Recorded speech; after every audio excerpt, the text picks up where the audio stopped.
Zumbassadors, ready? Start na tayo. Let's do this. Start tayo by clapping on one side, then walk sideways, 4 counts. Then clap on the other side. Ready? 5, 6, 7, 8. Ito na yun. Ay. Woo! Woo! Nakapagod yun ah. Wala na, Ibe. Imagine mo na lang na nagsasain ka on one side tapos nagpiprito ka sa kabila. Agoy! I-rice cooker ang gamit ko eh! Okay lang yun, Ma. Basta galaw-galaw lang para buhay. Ay, naku, Inday! Mukhang matitigi ako sa choreography ninyo eh! Ayan! Ma naman, warm up pa lang yan. Oh no, some besties, another round? Wait, ano? Sige. Oh, one last round. And 5, 6, 7, 8. And strike a pose! Woo!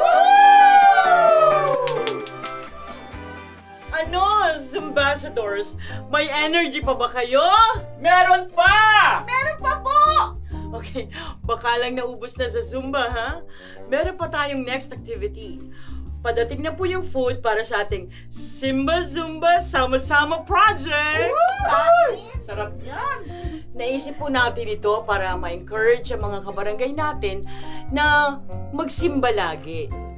Diretso na rin sa 2 oras ng Zumba Fitness. At para na rin hindi kayo magmadaling umuwi para sa breakfast. Ang ating sama-sama, salo-salo.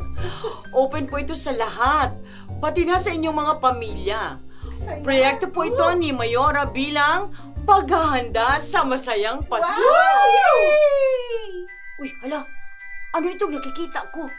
Ang 3 haring kalbo ay Mago? May mga dala silang regalo. Opo, kami ang 3 haring mago.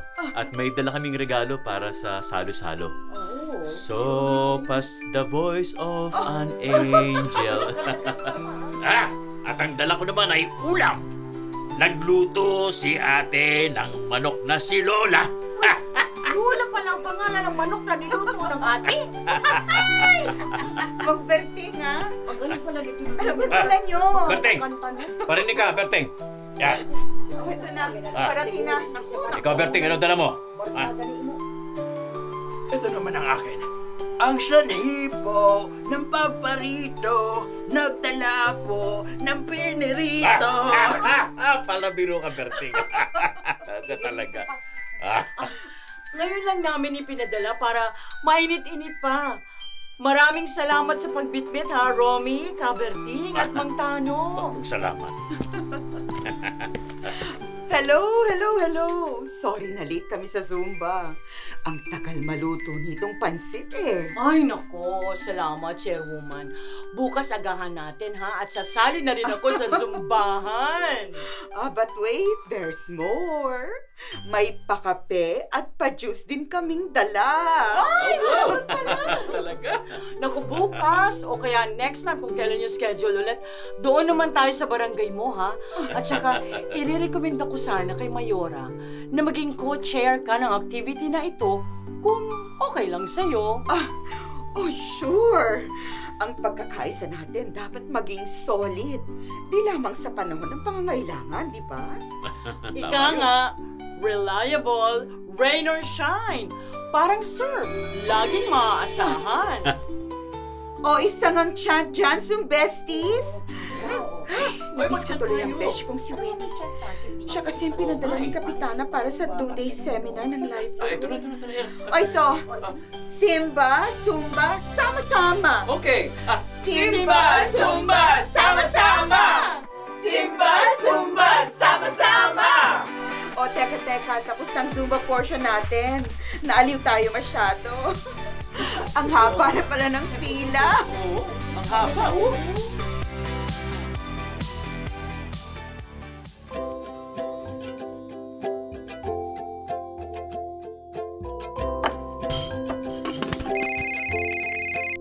Hello po. Ay, Mayora. Good morning po, ma'am. Ay, talaga po ba? Naku, masaya po yan. Matutuwa si na Marites. Sige po, Mayora. Maraming salamat po sa suporta. Marites! Ma'am. May good news uli si Mayora. Ano daw po, Kapitana? Dagdag na budget para sa atin? Ay, mas maganda. Dagdag na ayuda? Tupad pa more? May tumawag daw sa kanyang malaking kumpanya.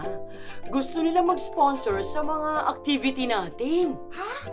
Ano daw ang nasa isip nila? O anong gusto nila ipagawa sa atin? Uy, tayo na daw ang mag-isip. Basta, full support sila sa atin. Tayong mag-iisip? Ito na po yung naisip nating project. Dapat po, ito yung suportahan nila. Well, basta ang sabi, collab-collab daw. Naku, parang malabo yata yun. Buti sana kung andito si Winnie para makatulong. Kaso nga out of town ng beshi ko para sa seminar ng livelihood, para sa mga kababaihan. Naku, 2 days lang naman yun, Marites. Babalik na agad si Winnie para rin kasi yun sa susunod na project na siya naman ang mamumuno.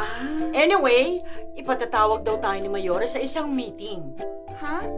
May meeting pa? Naku, teka. Sana totoo itong sponsor na ito. Pero parang hindi magandang kutob ko.